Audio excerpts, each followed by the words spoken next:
Have you ever noticed that the summer heat seems to hit you harder than it used to? Maybe you feel dizzy after just a few minutes outside, or you find yourself getting overheated doing the same gardening you've enjoyed for years.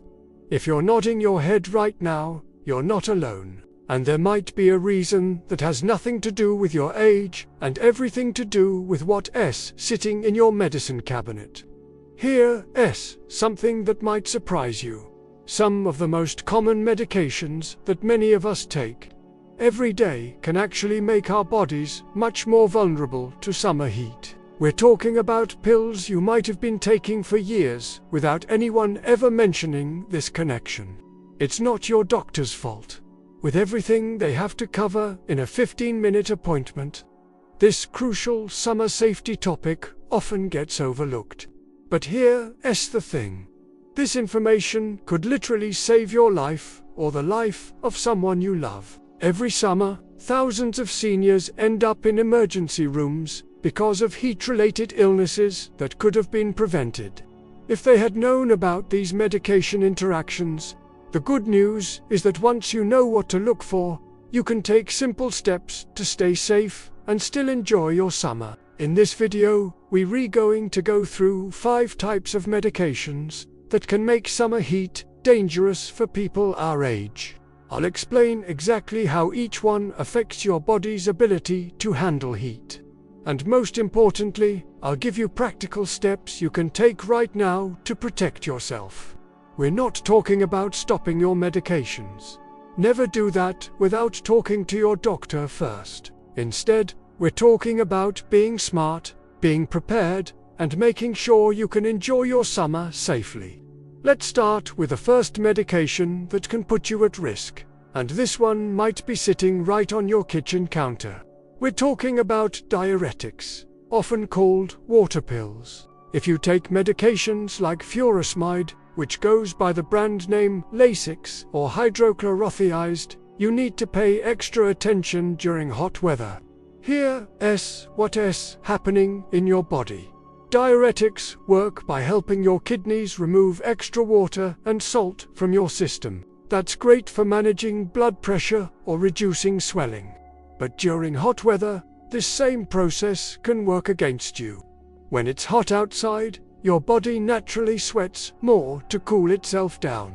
But if you're taking a diuretic, you're already losing extra water through your kidneys. And now you're losing even more through sweating. This double water loss can lead to dehydration much faster than you might expect. The tricky part is that dehydration doesn't always announce itself with obvious symptoms at first. You might feel a little tired, maybe get a mild headache, or notice you're not thinking quite as clearly as usual. These early warning signs are easy to dismiss, especially if you're busy with summer activities. But as dehydration gets worse, you might experience dizziness, confusion, or even fainting spells. In severe cases, this can lead to dangerous drops in blood pressure or kidney problems. Sarah, one of my neighbors, learned this the hard way last summer. She's 72 and takes a water pill for her blood pressure. She spent a Saturday morning working in her garden, something she'd done countless times before. But that day was particularly hot and humid. By noon, she felt dizzy and had to sit down. Her daughter found her an hour later, confused and barely able to stand. A trip to the emergency room revealed she was severely dehydrated, even though she thought she had been drinking enough water. If you're taking diuretics, here's what you need to do differently during hot weather. First, drink water before you feel thirsty. Thirst isn't a reliable indicator when you re-on these medications because the normal balance is already shifted. Aim for small, frequent sips throughout the day rather than trying to drink large amounts at once. Keep a water bottle with you, and if you're going to be outside, drink a full glass of water before you even step out the door. Also, pay attention to the color of your urine. It should be pale yellow. If it's dark yellow or amber colored, That's your body's way of telling you that you need more fluids right away. And here is something many people do not realize. Sports drinks can actually be helpful. When you on diuretics during hot weather, because they replace both the water and the electrolytes, you losing. Now let's talk about the second type of medication that can make summer heat dangerous. And this one affects millions of seniors. These are blood pressure medications called ACE inhibitors and ARBs.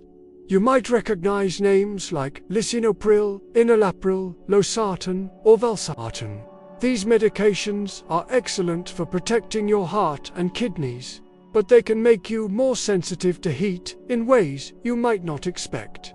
These medications work by relaxing your blood vessels, which helps lower your blood pressure. But when it's hot outside, your body naturally tries to cool itself by dilating blood vessels near your skin surface, allowing more blood to flow there and release heat. When you combine the blood vessel relaxation from your medication with your body's natural heat response, your blood pressure can drop more than usual. This can leave you feeling dizzy, lightheaded, or even cause you to faint, especially when you stand up quickly. The challenge is that these symptoms can sneak up on you gradually. You might not realize what's happening until you're already in trouble. Maybe you're at your grandson's baseball game, sitting in the sun, and when you stand up to cheer, suddenly the world starts spinning. Or perhaps you're walking through a parking lot on a hot day, and you start feeling weak and unsteady on your feet. If you're taking these medications, timing becomes really important during summer months. Try to do your outdoor activities during the cooler parts of the day, early morning or evening. When you do need to be out in the heat, move slowly and deliberately. Don't jump up quickly from sitting or lying down. Give your body time to adjust by sitting on the edge of the bed for a moment before standing, or holding on to something stable when you first get up from a chair. Staying hydrated is crucial, but you also want to avoid going from very hot environments to very cold ones quickly. That sudden temperature change can cause your blood vessels to react in ways that might make you feel faint. So, if you've been outside in the heat and you're going into an air-conditioned building, try to find a moderately cool area first and let your body adjust gradually. The third type of medication we need to talk about might surprise you because it is something many of us rely on for our mental health and well-being. These are antidepressants, particularly a group called tricyclic antidepressants, and some of the newer medications called SSRIs. You might recognize names like amitriptyline, nortriptyline, sertraline, or paroxetine. While these medications can be life-changing for managing depression and anxiety, they can also interfere with your body's natural cooling system in ways that most people never realize. Here's what's happening inside your body. These medications can affect your hypothalamus, which is essentially your body's internal thermostat. When this control center isn't working at full capacity, your body might not recognize when it's getting too hot, or it might not respond as quickly as it should. It's like having a thermostat in your house that's running a few degrees behind. By the time it kicks in, the temperature has already climbed too high. These medications can also reduce your ability to sweat effectively. Now, I know sweating isn't the most pleasant topic, but it's absolutely crucial for staying cool. When your sweat production is reduced, your body loses one of its most important cooling mechanisms. You might find yourself feeling overheated, even when others around you seem comfortable. Or you might not start feeling hot until you're already in real trouble. I remember talking to Helen, a 70-year-old woman who had been taking an antidepressant for several years. She told me about a scary experience she had at her church's outdoor summer picnic. Everyone was enjoying the warm weather, but Helen started feeling strange. Not exactly hot, but uncomfortable in a way she couldn't quite describe. She felt confused and a little nauseous, but she didn't connect it to the heat because she wasn't sweating like everyone else. Fortunately, her daughter noticed that Helen seemed off and got her into the air conditioning.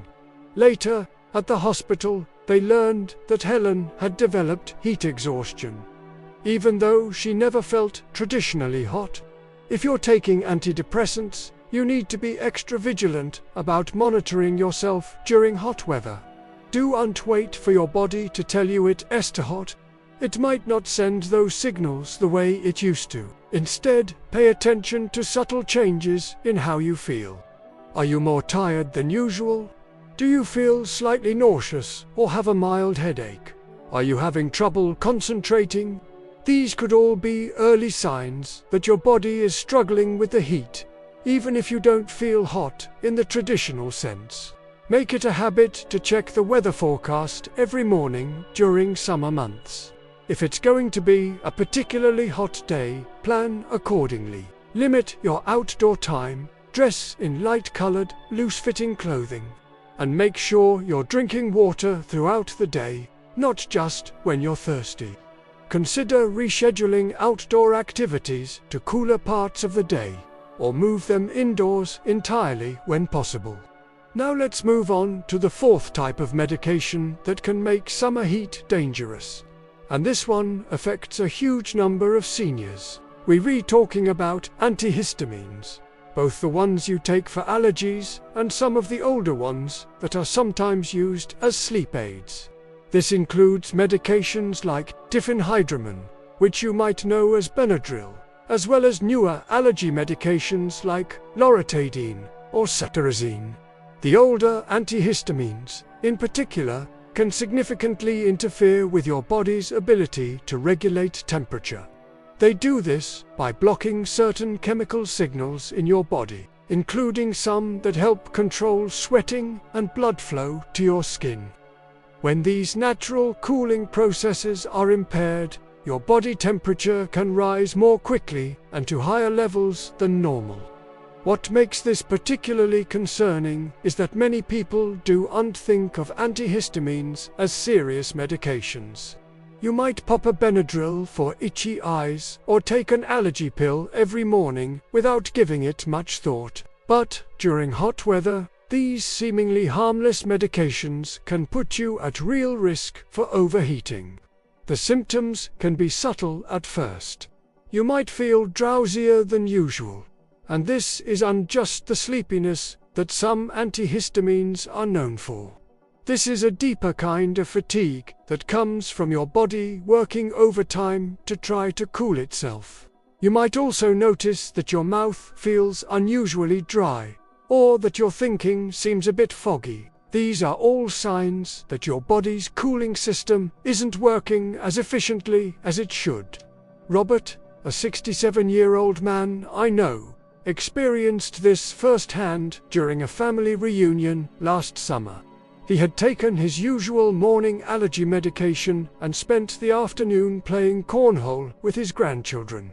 As the day got hotter, he started feeling increasingly tired and confused. At first, everyone thought he was just getting worn out from all the activity. But when he started having trouble following conversations and seemed disoriented, his family became concerned. It turned out he was developing heat stroke, and the antihistamine he had taken that morning had made it much harder for his body to cool itself. If you regularly take antihistamines, especially the older ones like Benadryl, talk to your doctor about alternatives during the hottest months of summer. There might be newer options that don't interfere as much with your body's temperature regulation. If you do need to continue taking them, be extra cautious about heat exposure. This means staying indoors during the hottest parts of the day, using fans or air conditioning, and being very attentive to how you're feeling when you are outside. Pay special attention to any changes in your mental clarity or energy levels when you're in warm environments. If you start feeling unusually tired, confused, or just not right, get to a cool place immediately and drink some water. Don't try to tough it out or assume it will pass on its own. The fifth and final type of medication we need to discuss might be one of the most commonly overlooked when it comes to heat safety. Yet, it's something millions of seniors take every single day. We're talking about medications for diabetes, particularly insulin and some of the oral diabetes medications like sulfonylureas. These include medications such as glyburide, glipizide, and glipizide. If you're managing diabetes, understanding how heat affects these medications could be absolutely crucial for your safety this summer. Here's what many people don't realize. Extreme heat can actually change how your diabetes medications work in your body. When you're overheated or dehydrated, your blood sugar levels can become much more unpredictable. High temperatures can cause your blood sugar to spike unexpectedly, while dehydration can make your medications more concentrated in your bloodstream, potentially leading to dangerous drops in blood sugar. If you use insulin, heat presents additional challenges. Insulin that gets too hot loses its effectiveness, which means your blood sugar could rise to dangerous levels without you realizing why. Many people store their insulin in cars, purses, or other places where temperatures can soar during summer months. I've heard countless stories of people whose diabetes control went haywire during summer vacations, only to discover later that their insulin had been damaged by heat. But it's not just about medication storage. When your body is stressed by heat, it releases stress hormones that can make your blood sugar harder to control. At the same time, if you're not eating regularly because of the heat, or if you're drinking more fluids that might affect your medication timing, your usual diabetes management routine can get thrown off completely. Margaret, a 74-year-old woman with type 2 diabetes, learnt this lesson during a particularly hot week last July. She had been taking her diabetes medication exactly as prescribed, but she noticed her blood sugar readings were all over the place. Some days they were too high, other days dangerously low. It was odd until she started paying attention to the patterns that she realized the worst. Days coincided with the hottest temperatures. Her body was reacting to the heat stress in ways that made her diabetes much harder to manage. If you're taking diabetes medications, summer requires extra vigilance with your blood sugar monitoring. Check your levels more frequently during hot weather, especially if you're going to be outside or if you're feeling unwell in any way. Keep your glucose meter and test strips in a cool, dry place, and never leave them in a hot car. The heat can affect their accuracy just like it affects insulin. Speaking of insulin, if you use it, invest in a cooling case for summer travel and outdoor activities. These don't require refrigeration, but keep your insulin at a safe temperature even when it's scorching outside. Also, rotate your insulin stock regularly and check expiration dates more frequently during summer months. Heat can make insulin expire faster than the date on the package suggests. Stay extra hydrated, but be smart about what you drink. Water is always your best choice. But if you're going to be outside for extended periods, consider drinks that replace electrolytes without adding too much sugar. Always carry glucose tablets or another fast-acting sugar source with you, because heat-related blood sugar drops can happen quickly and without much warning. Now that we've covered all 5 types of medications that can make summer heat dangerous, let's talk about what you can do to stay safe. The most important thing to remember is that knowledge is power. Simply being aware that your medications might make you more vulnerable to heat is already a huge step in the right direction. Create a summer safety plan that's specific to your medications. Talk to your pharmacist or doctor about each medication you take and ask specifically about heat-related precautions. They might have suggestions you haven't thought of. or they might be able to adjust dosing schedules to help you stay safer during the hottest months. Make your home a safe haven during heat waves. If you don't have air conditioning, consider spending the hottest parts of the day in public places that do, like libraries, shopping centers, or community centers. Many communities have cooling centers specifically for seniors during extreme heat events. Don't be too proud to use these resources. They're there for exactly this reason. Keep a summer emergency kit ready. This should include extra water, electrolyte drinks, a battery-powered fan, ice packs that don't require freezing, and any emergency medications your doctor has prescribed. Make sure family members or neighbors know about your medication-related heat risks so they can check on you during particularly hot days. Pay attention to heat advisories and take them seriously. When meteorologists issue heat warnings, they're not just talking about discomfort, they're talking about genuine health risks, especially for people taking medications that affect heat tolerance. Plan your activities around these warnings, not in spite of them. Remember, small changes can make a big difference in your health and safety. You don't have to become a prisoner in your own home during summer, but you do need to be smarter about how you approach hot weather when you're retaking these medications. The goal is to help you enjoy your summer while keeping you safe and healthy. I'd love to hear about your experiences with medications and summer heat. Have you noticed that certain medications make you feel different in hot weather? What strategies have worked for you to stay cool and safe? Share your thoughts in the comments below. Your experience might help someone else stay safe this summer. If this information was helpful to you, please give this video a thumbs up and consider subscribing to our channel. We're dedicated to providing practical health and safety information specifically for people our age, because we believe that staying informed is one of the best ways to stay healthy and independent. Here's to enjoying a safe, comfortable, and wonderful summer, no matter what medications you're taking. Remember, you have the power to protect yourself, and now you have the knowledge to do it effectively.